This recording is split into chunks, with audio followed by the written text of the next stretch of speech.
శానిటైజర్లు, hand వాష్లు దొరకని నేపథ్యంలో గుత్తిలోని 7వ వార్డులో ప్రజానికానికి 600 కుటుంబాలకి స్వచ్ఛందంగా శానిటైజరు, ఒక డిటర్జెంట్ సోపు పంచడం జరుగుతుంది.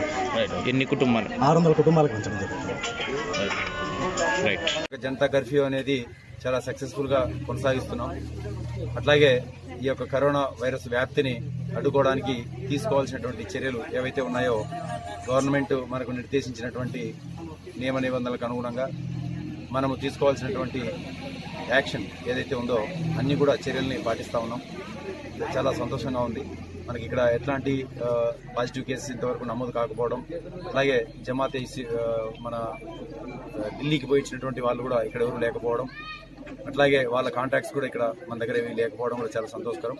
అదేవిధంగా ఈ పేద ప్రజలకు ఎవరైతే ఉన్నారో వాళ్ళకి ఈ శానిటైజర్స్ కానీ, మాస్కులు కానీ, కూరగాయలు కానీ, నిత్యావసర సరుకులు చాలామంది దాతలు ముందుకు వచ్చి వాళ్ళకు అందజేస్తున్నారు. చాలా సంతోషం. వాళ్ళు తెచ్చుకోలేనటువంటి పరిస్థితిలో ఉన్నారు. కొన్ని షాపులు మూతబడి ఉన్నాయి.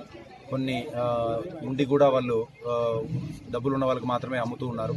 అలా కాకుండా పేద ప్రజలకి కొంతమంది దాతలు ముందుకు వచ్చి ఈ యొక్క హ్యాండ్ వాష్ కానీ, మాస్కులు కానీ, అట్లాగే కొన్ని నిత్యావసర సరుకులు కానీ చాలామంది అందజేస్తున్నారు. వాళ్లకు మేము రుణపడి ఉంటాం. అదేవిధంగా వలస కూలీలు ఎక్కడైతే ఉన్నట్లయితే వాళ్ళకు కూడా అన్నము, అలాగే విధంగా వైద్య సదుపాయాలు కల్పించడానికి ప్రయత్నం చేస్తున్నాం. అట్లాగే ఈ యొక్క కాలనీలలో ఎవరైనా అన్నం లేకుండా లేదా నీళ్లు, ఇతరత్ర నిత్యావసర సరుకులు ఏమైనా లేకుండా ఉన్నట్లయితే వాళ్ళు సంప్రదించినట్లయితే మేము వాళ్ళకి ఏదో విధంగా ఎవరెవరితో దాతను అరేంజ్ చేసుకొని వాళ్ళకు చేర్చేటువంటి ప్రయత్నం అయితే ఖచ్చితంగా జరుగుతుంది. కాబట్టి ఏ మానవుడు కూడా అన్నము, నీళ్లు ఇవి లేకుండా మనం ఈ యొక్క ఆహంకారాలతో చనిపోవడానికి వీల్లేదు. కాబట్టి మనం వాళ్ళ కోసం ఎల్లవేళలా మనం కృషి చేస్తూనే ఉంటాం.